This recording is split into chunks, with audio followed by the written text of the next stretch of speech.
Kali ini kita mau ngobrolin apa nih Mas? Iya, kawan pajak pagi hari ini kita akan berbicara tentang Peraturan Menteri Keuangan nomor 10 tahun 2025. Dia masih menjadi isu hangat. Masih anget-angetnya ya, seperti itu ya. Yang melatar belakangi PMK 10 ini adalah upaya pemerintah untuk menjaga kestabilan ekonomi di masyarakat. Jadi tadi diberikan judulnya aja disebutkan stimulus ekonomi. Stimulus ekonomi diberikan untuk menjaga daya beli masyarakat. Jadi sebagai upaya menjaga daya beli masyarakat untuk meningkatkan kesejahteraan masyarakat di tengah situasi yang memang kita ketahui saat ini memang masih kurang baik. Jadi diberikan langsung insentif PPh pasal 21 dengan harapan para pemberi kerja ini memberikan insentif ke para pegawainya. Betul. Nah, para pegawai ini mendapatkan insentif yang bisa digunakan untuk menjaga daya beli di rumah tangganya masing-masing. Nah, itu sebabnya diberikan stimulus atau fasilitas. Sebetulnya kita fasilitas PPh pasal 21 ditanggung pemerintah. Memang kawan pajak diberikan kesempatan untuk memanfaatkan fasilitas ini untuk pegawai dengan kriteria tertentu, kemudian pemberi kerja dengan kriteria tertentu juga. Nanti bisa dilihat detailnya di lampiran PMK ini, cara penghitungannya pun bisa dilihat di lampiran PMK 10 ini. Yang jelas batas waktunya itu yang mungkin harus diperhatikan adalah untuk pelaporan dan pembetulannya 31 Januari 2026.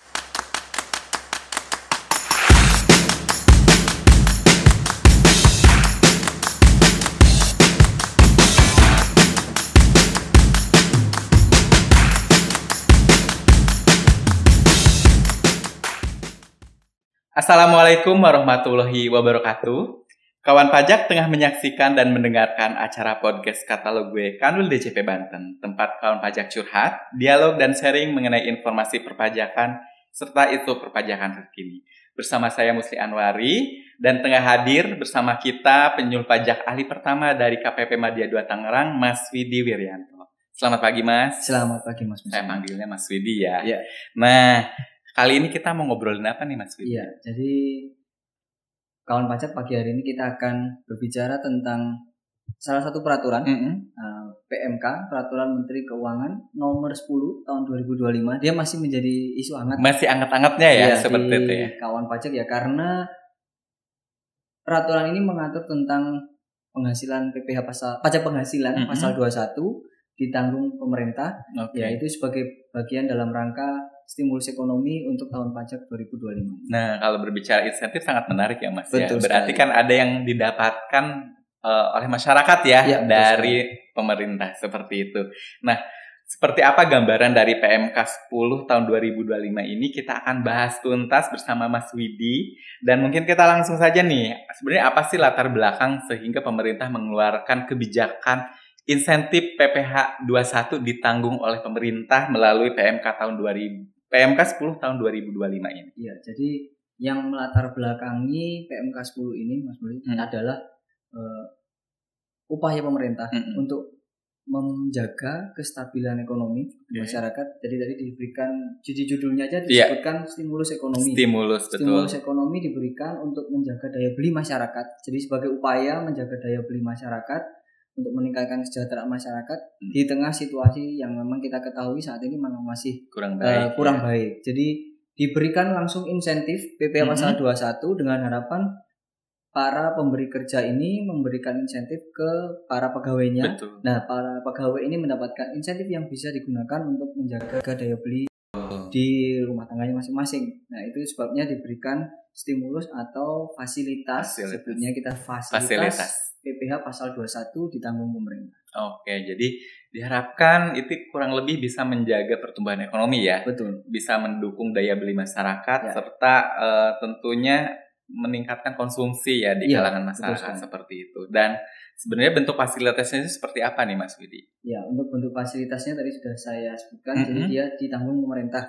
PPh pasal 21 ditanggung pemerintah, atau kalau kawan pajak mungkin lebih sering atau familiar mendengarkan istilah DTP. Nah, ini mungkin yang lebih beken ya istilahnya seperti itu, lebih DTP seperti itu. Jangka waktunya sepanjang tahun 2025 dari Januari sampai Desember 2025. Sangat 1 tahun penuh. 1 tahun penuh. Ya, karena mungkin memang berkaitan dengan dengan cara atau skema penghitungan PP pasal 21 betul, sehingga 1 tahun fiskal seperti itu. Nah, kemudian bisa dijelaskan sih sebenarnya detailnya seperti apa ya tentang fasilitas ini. Jadi untuk fasilitas ini kawan pajak, insentif ini diberikan sebenarnya secara tunai dari saya misalnya pemberi kerja kepada karyawannya. Jadi diberikan secara tunai dari pemberi kerja ke karyawannya. Nah, tentunya untuk memberikan insentif ini ada persyaratan-persyaratan, ada kriteria-kriteria yang harus dipenuhi oleh si pemberi kerja. Jadi yang tadinya harusnya PPh 21 itu dipotong, kemudian disetorkan oleh pemberi kerja kepada kas negara. Nah, ini ditanggung oleh pemerintah seperti itu. Tapi seperti yang tadi Mas Widi bilang, ada persyaratan tertentu yang harus dipenuhi. Jadi fasilitas ini harus tepat sasaran ya. Jadi seperti apa nih persyaratan kriterianya seperti itu Mas Widi, bisa dijelaskan? Ya, untuk fasilitas PPh pasal 21 ini kriterianya yang pertama ada 2 sih.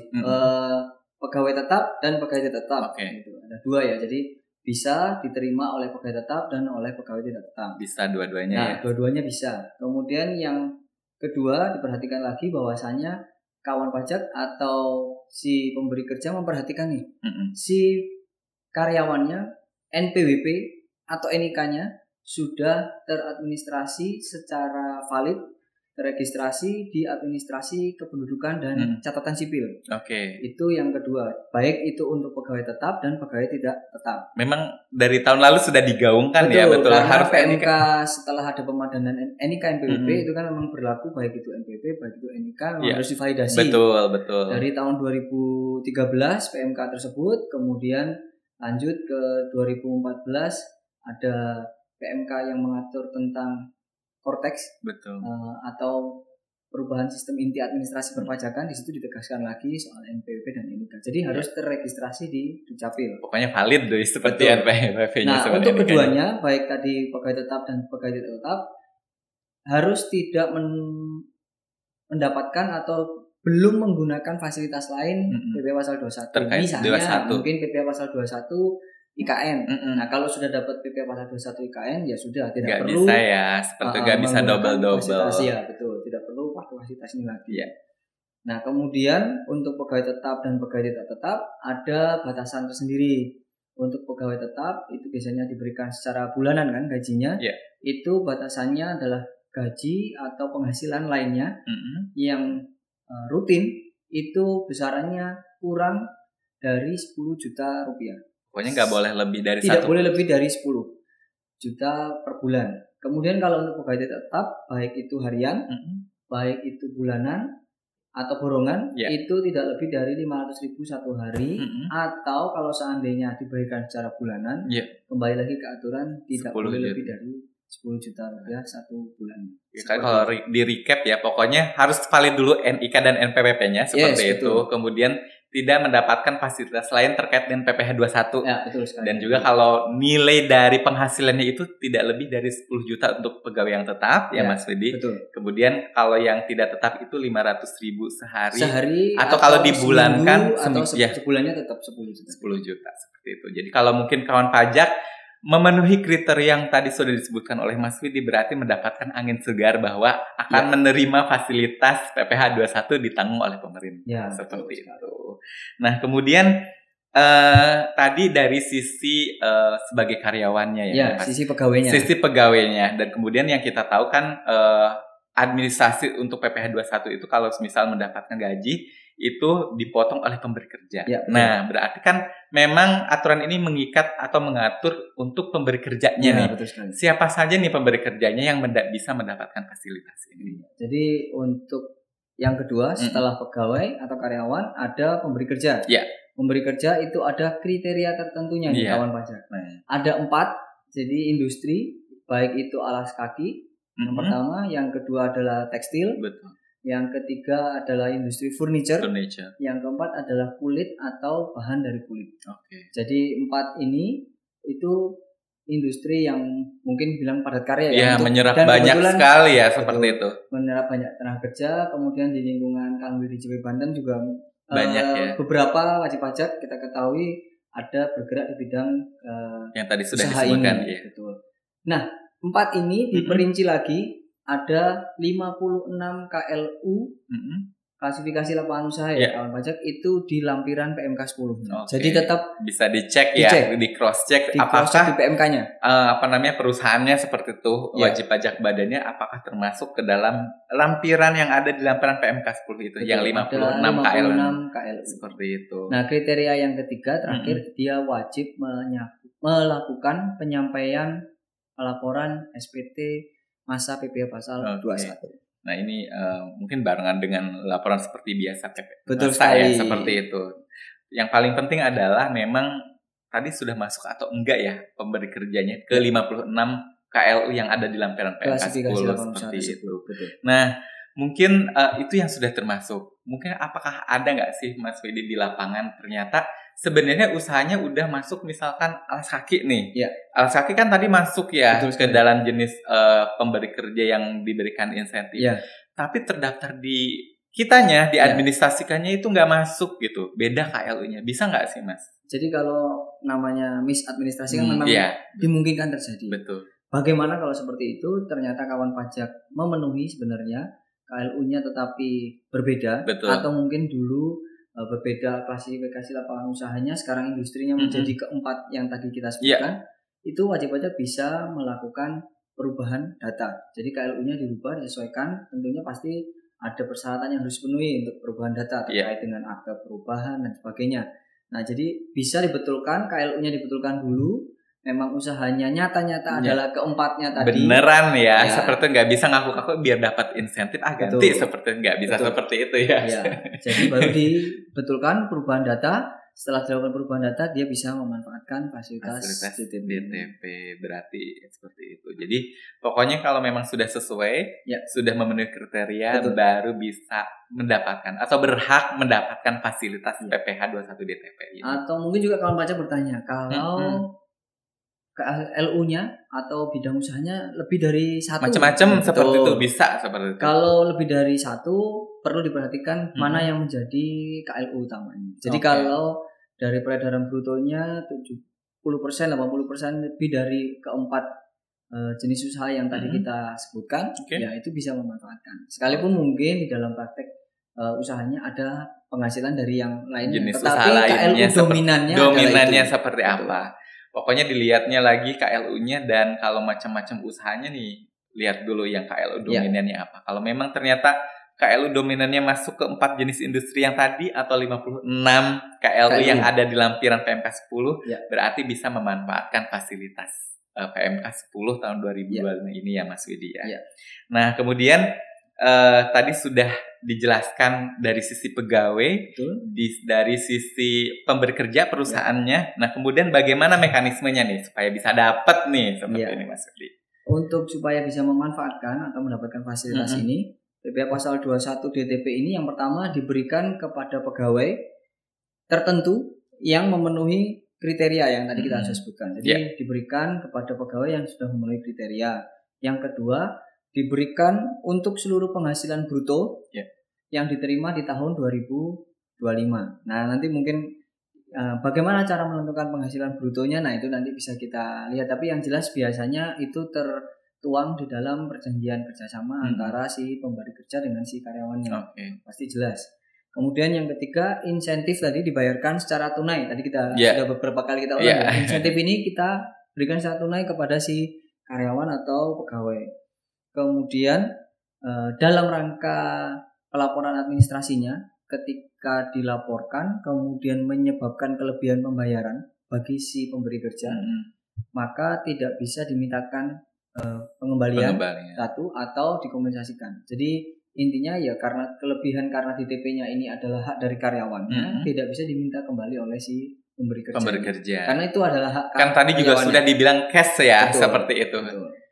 Kemudian jangka waktunya kita ulang lagi, berlaku selama 1 tahun dari Januari sampai Desember 2025. Jadi kurang lebih itu ya kunciannya ya Mas Widi ya. Namanya fasilitas kan memang harus tepat sasaran, betul sekali. Dan juga harus sesuai dengan ketentuan. Tadi sudah dijelaskan beberapa Termasuk juga yang terakhir adalah diberikan selama 1 tahun full ya, dari Januari sampai dengan Desember tahun 2025. Nah, mungkin Mas Widi bisa kasih gambaran gak sih perhitungan seperti apa? Oke, jadi kita mau masuk ke teknis sedikit. Iya, karena kan kadang baru dijelaskan ketentuan masih awang-awang seperti itu ya kan. Ini bisa misalkan ada gaji tertentu seperti berapa gitu. Fasilitasnya seperti ini. Jadi kalau kawan pajak nanti bisa melihat di lampiran PMK-nya, di situ juga tertuang beberapa contoh-contoh case tentang penghasilannya seperti apa, menghitungnya bagaimana. Nah, tapi secara umum kita akan bahas sedikit-sedikit nih Mas Yusli ya. Jadi di awal misalnya satu pegawai bekerja dengan gaji katakanlah 8 juta 1 bulan. 1 bulan. Nah, ini gaji pegawai 8 tetap juta, ya. ini pegawai tetap, kemudian masuk kriteria benar. Masuk kriteria karena di bawah 10 juta 1 tahun. Kemudian yang kedua, dia adalah kita perhatikan di ketentuan tadi, di perjanjian kerjasamanya antara si pemberi kerja dengan si karyawan atau kontrak atau apapun, dia gaji rutinnya memang sebesar 8 juta. Nah, kalau misalnya ada bonus, nah itu akan menjadi sebuah hal yang memang berbeda. Nanti memang perlu diperhatikan, krusialnya adalah di perjanjian kerjasamanya. Yang dimaksud dengan penghasilan rutin ini seperti apa? 1 bulan dia yang bersangkutan dapat apa? Nah, itu yang dijadikan patokan untuk menghitung penghasilan. Kalau misalnya bonus kan mungkin hanya diberikan setahun sekali. Tanda kutip misalnya THR nih. 1 bulan di hari raya dapat. Nah, berarti kan dia tidak menjadi patokan atau dasar perhitungan di awal tahun. Nah, tadi yang kita sebutkan 10 juta ini dihitung di awal tahun. Kalau di awal tahun tadi kita contohnya 8 juta, berarti si pegawai berhak atas fasilitas DTP ini dari Januari sampai Desember. Nah, mungkin ada pertanyaan lagi dari situ. Di tengah-tengah tahun ada kenaikan gaji bagaimana Pak? Benar kali di tahun berjalan bulan Agustus katakanlah contoh soalnya penghasilannya menjadi dari 8 juta kenaikan cukup signifikan misalnya menjadi katakanlah 10.500.000 lebih sedikit nih. Apakah dia tetap berhak? Nah, karena dari penghitungan yang menjadi dasar adalah masa pajak awal atau di Januari, maka meskipun di tengah tahun mengalami kenaikan, dia tetap berhak atas fasilitas. Meskipun hasilnya di atas 10 juta ya? Iya, betul. Nah, bagaimana kalau kebalik? Jadi mungkin bisa jadi ada pertanyaan yang serupa.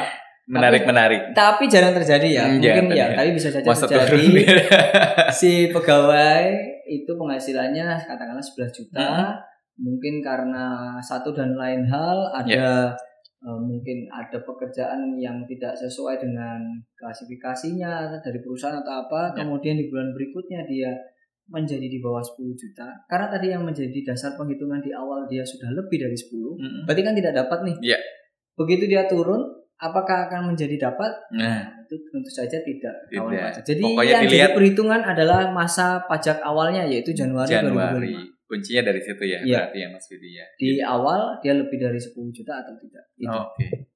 Mengunci untuk selama setahun berarti. Betul. Untuk terkait dengan fasilitas ini. Apakah dia berhak atau tidak seperti itu. Nah, kemudian tadi sebenarnya sudah di-spill sih Mas. Kalau terkait THR atau bonus gimana ya? Jadi kalau untuk THR atau bonus tadi saya ulang lagi, yang jadi patokan ini apakah si bonus ini menjadi penghasilan tetap atau rutin yang setiap bulan.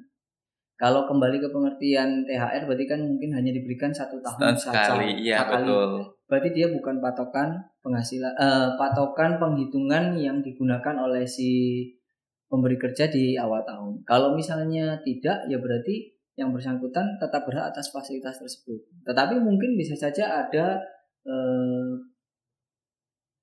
klasifikasi lapangan usaha atau pemberi kerja yang mungkin dalam artian memberikan bonus atau apa ya istilahnya insentif. Betul, setiap bulan. Betul.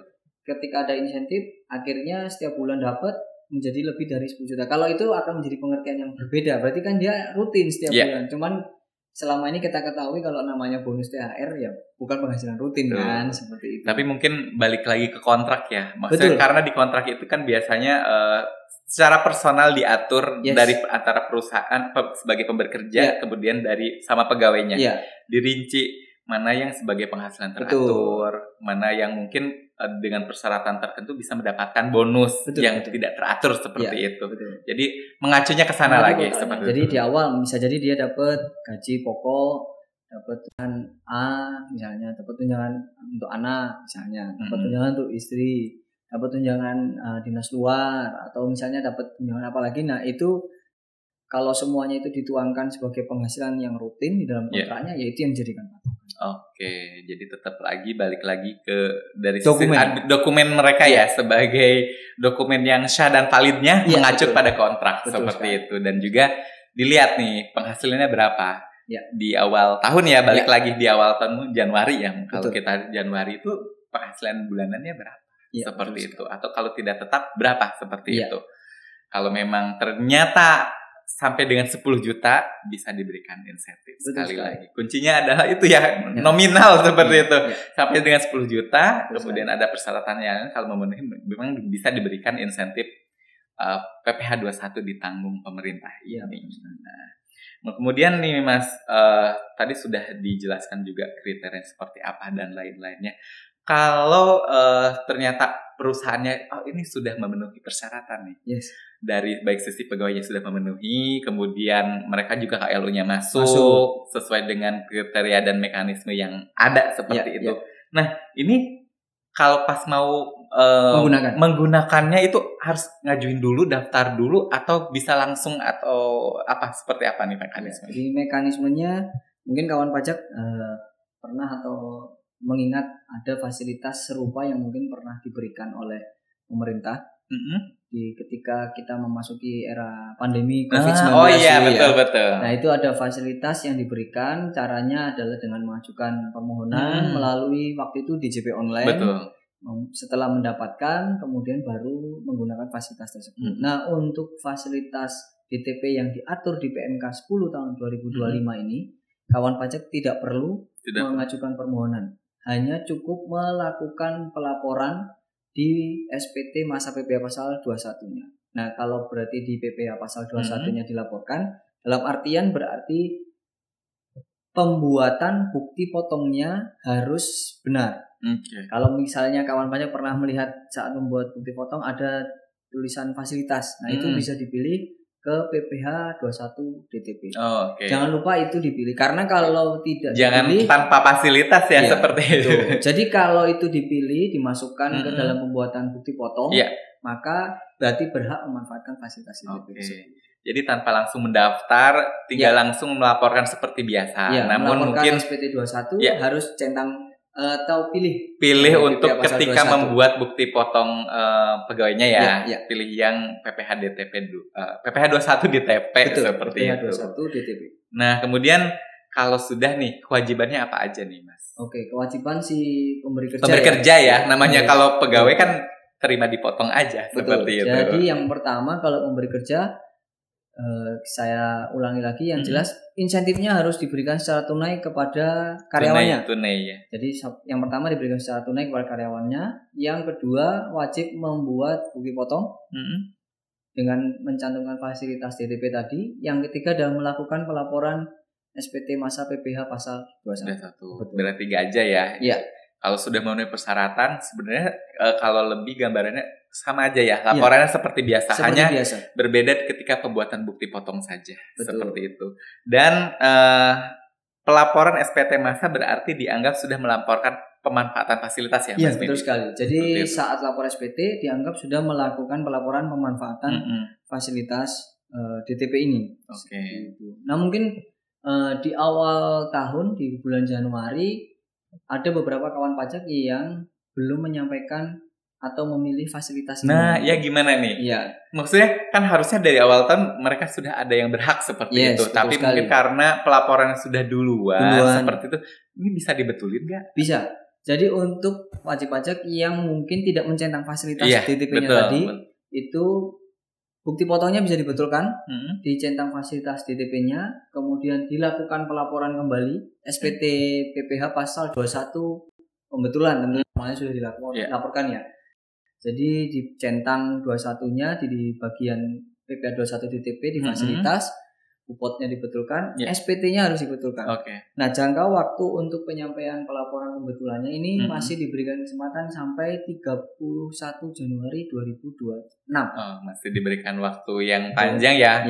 Sesuai dengan 1 tahun seperti itu. Berarti masih diberikan kesempatan ruang untuk melakukan pembetulan kalau memang ternyata ada kesalahan ya seperti itu, karena udah lapor duluan misalkan ternyata karyawan memang berhak seperti itu dan pemberi kerjanya masuk kriterianya bisa melakukan pembetulan dan berarti diberikan ya yang tadi sudah dipotong itu dikembalikan kepada karyawannya seperti itu. Jadi dibetulkan kemudian bisa digunakan.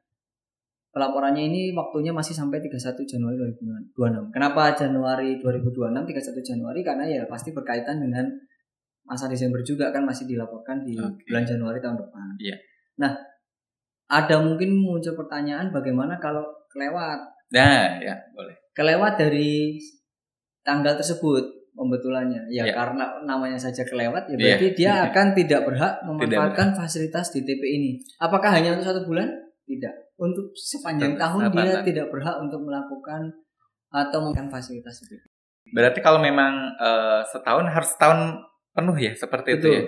Termasuk tiap bulan dilaporkan juga. Betul sekali. Jadi harus dilaporkan tiap bulan. Kalau misalnya ada yang salah bisa dibetulkan sampai dengan 31 Januari. Dengan catatan sampai dengan 31 Januari 2026 dan ini informasi yang penting ya mungkin kepada kawan pajak bahwa kalau memang dari sisi karyawan memenuhi persyaratan yang tadi, kemudian dari pemberi kerjanya juga perusahaannya masuk kriterianya ini, masih diberikan waktu untuk dapat melakukan pembetulan untuk masa-masa yang sudah terlapor dengan batas waktu sampai dengan 31 Januari 2026. Iya, betul sekali. Jadi tidak boleh terlewat satu. Tidak boleh terlewat satu pun seperti kalau terlewat satu pun gimana Mas Widi? Jadi dianggap tidak berhak atas fasilitas. Tidak berhak selama setahun itu, selama masa pemberian insentif itu seperti itu. Betul sekali. Sayang sekali ya kalau nggak dimanfaatkan karena kan memang tujuannya baik ya untuk fasilitas untuk stimulus, kemudian diberikan kepada industri padat karya yang karyawannya pun banyak seperti itu. Jangan sampai ternyata karena administrasi yang maladministrasi seperti itu akhirnya seluruh pegawainya tidak berhak. Seperti sayang sekali seperti itu. Nah mungkin ada lagi yang ingin disampaikan Mas Widi.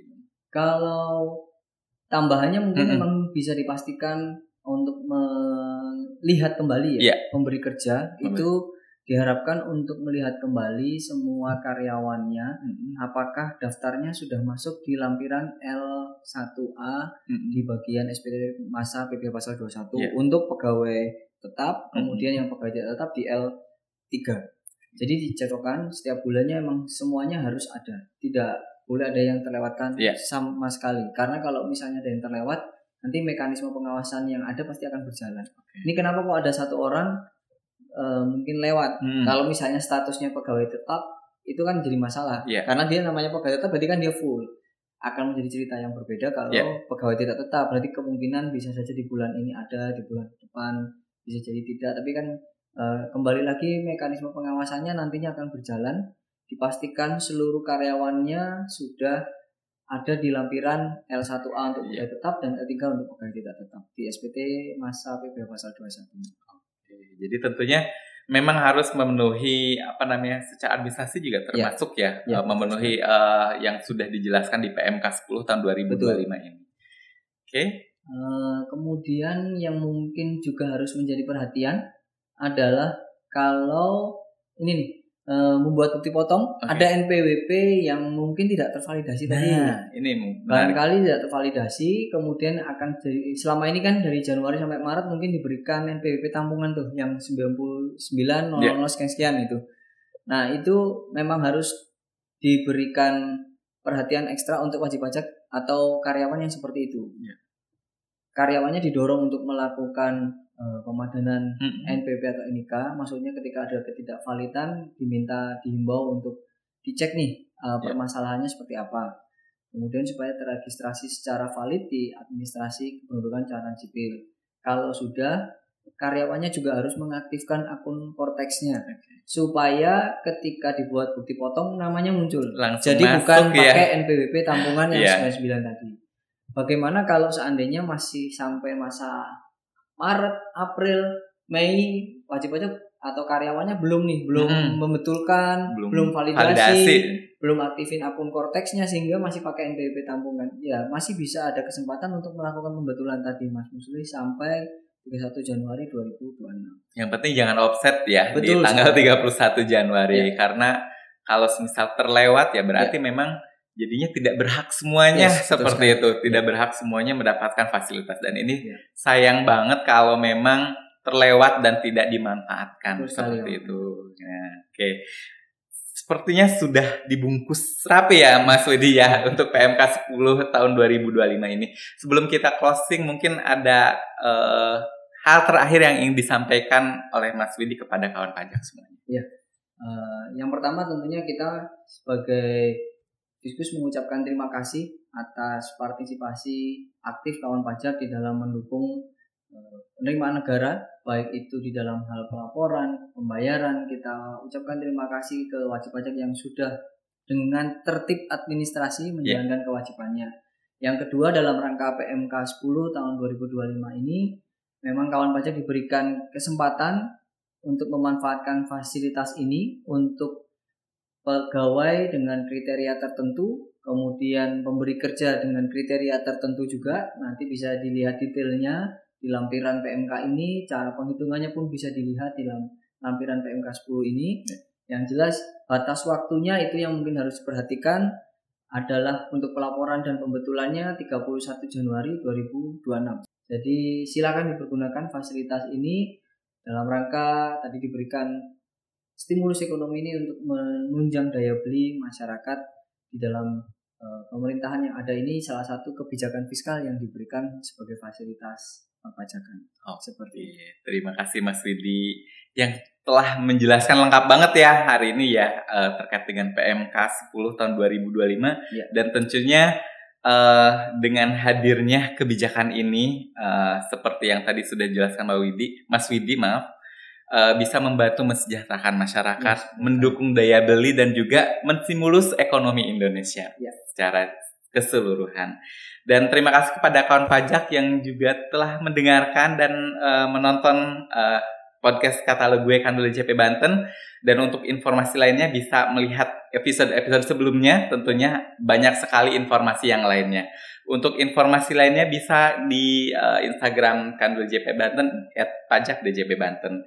Terima kasih, sampai jumpa pada episode lainnya. Wassalamualaikum warahmatullahi wabarakatuh. Terima kasih.